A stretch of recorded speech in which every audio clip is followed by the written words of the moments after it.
Hello shining souls, मैं फिर से आप लोगों के लिए एक रियल लाइफ एक्सपीरियंस लेकर आई हूँ। जिंदगी की कुछ घटनाएं पूरे जीवन को बदल के रख देती हैं। कहते हैं इस धरती पर माँ बाप भगवान का रूप होते हैं और ये बिल्कुल सच है। ये स्टोरी दिल्ली में रहने वाली निशा की है, जिसने आप बीती हमें बताई है। निशा अभी सिर्फ 14 साल की है और वो एक गवर्नमेंट स्कूल में पढ़ती है। निशा के मम्मी पापा और उसके 4 भाई हैं। 3 भाई उसके बड़े हैं, 1 भाई उसका छोटा है। निशा के फादर बजरंगबली के भगत हैं और वो ब्लैक मैजिक रिमूव करते हैं। बट इन सब चीजों के लिए खुद का भी प्रोटेक्शन होना बहुत जरूरी है कि फादर की तबीयत खराब रहने लगी।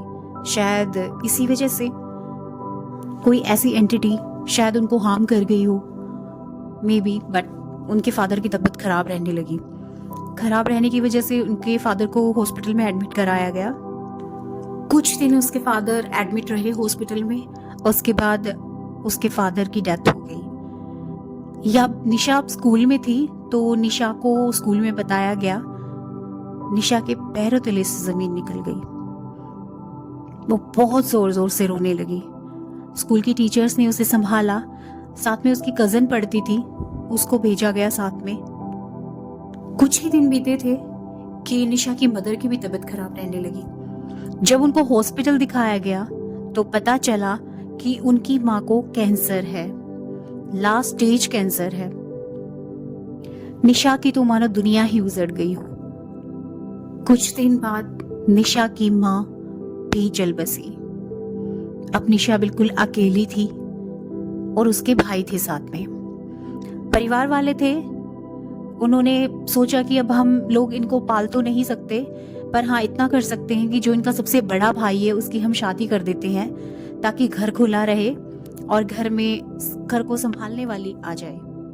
ये सोचकर बड़े भाई और उससे छोटे भाई की शादी करने की घर वालों ने सोची। उनकी शादी भी करा दी गई। जो निशा की भाभी थी वो 5 बहनें थी, तो निशा के 2 भाइयों की शादी उनकी 2 बहनों के साथ कर दी गई। छोटी वाली को भी वो लेकर नहीं आए थे, बड़ी वाली आई थी सिर्फ।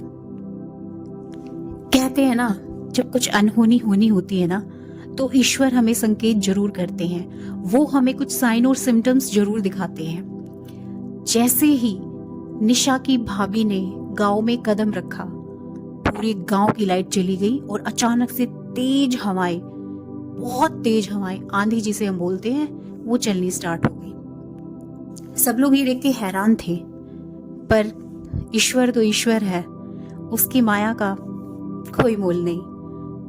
वो शायद ये बताना चाह रहे थे कि अब निशा की जिंदगी में एक तूफान आने वाला है। निशा बहुत ही ज्यादा खुश थी भाभी के आने से। उसे अपनी भाभी में अपनी माँ की झलक दिखाई देती थी, पर भाभी को निशा से कोई भी लगाव नहीं था।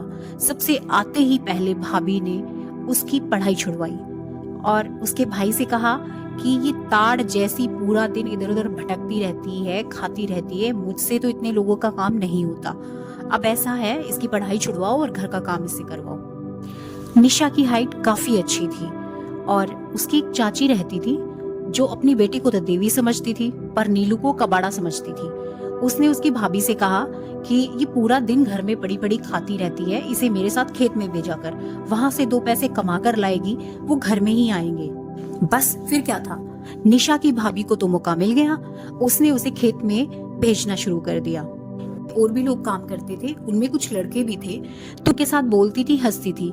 ये सब उसकी चाची से सहन नहीं होता था। उसने जाकर उसकी भाभी को सिखा दिया कि ये तो भाग जाएगी, ये तो प्रेग्नेंट हो जाएगी, इसकी जल्दी से शादी कर दो, नहीं तो पता नहीं ये क्या करेगी। ये सुनकर भाभी हक्की बक्की रह गई और उसने तुरंत उसके भाई को, निशा के भाई को सिखा दिया, इसकी जल्दी से शादी कर दो, लड़का ढूंढ दो, नहीं तो ये भाग जाएगी, इसका ऐसे ऐसे चक्कर चल रहा है वहां पे किसी के साथ। बस फिर क्या था, बिन माँ बाप की बेटी, इल्जाम लगने शुरू हो गए और उस पे इल्जाम और साथ में उसे मारना और पीटना भी शुरू कर दिया। जब निशा ने शादी करने से मना कर दिया कि मैं अभी शादी नहीं करूंगी, तो उसके भाई ने उस पर हाथ उठाया। निशा का बड़ा भाई था, उससे एक छोटा भाई था, उसने उसे मारना और पीटना शुरू कर दिया। उसे खाना देना बंद कर दिया और जब भी वो सुबह सोकर उठती तो हमेशा उसे ताने और गालियां ही मिलती। ये सब कुछ घर के ही किसी बंदे ने निशा के मामा से बता दिया कि निशा के साथ ऐसा ऐसा हो रहा है। अगर परिवार का कोई भी इंसान रोकने की कोशिश करता उनकी भाभीियों को तो वो उन्हें भी गालियां देने लगती, बुरा भला कहने लगती। इसीलिए सभी लोग दूर रहना ही पसंद करते थे उनसे। निशा के मामा आए और उसे साथ ले गए और कह कर गए कि जब तुम्हें लड़का मिल जाए तो बता देना, मैं निशा को छोड़ जाऊंगा। पर घर वाले भी उसके घर वाले थे, उसे भगाना चाहते थे, अपने सर से बोझ उतारना चाहते थे। बिन माँ बाप की बेटी थी। बस फिर क्या था, परिवार के लोगों ने मिलकर एक लड़का ढूंढ दिया जो निशा से लगभग 25 साल बड़ा था उम्र में। और बस इतना ही नहीं, वो बहुत ज्यादा ड्रिंक करता था, नशे करता था। सिर्फ एक हफ्ते के अंदर लड़का भी ढूंढ दिया और शादी का अरेंजमेंट भी कर दिया, सारे परिवार ने मिलके। जब निशा की कजन सिस्टर ने पहली बार अपने जीजा को देखा तो वो बेहोश हो गई। इतनी बड़ी उम्र का इंसान, मेरा जीजा, मेरी बहन के साथ इसकी शादी की जा रही है। वो बहुत रोने लगी पर उसकी कुछ ना चली और उस इंसान के साथ उसकी शादी कर दी गई।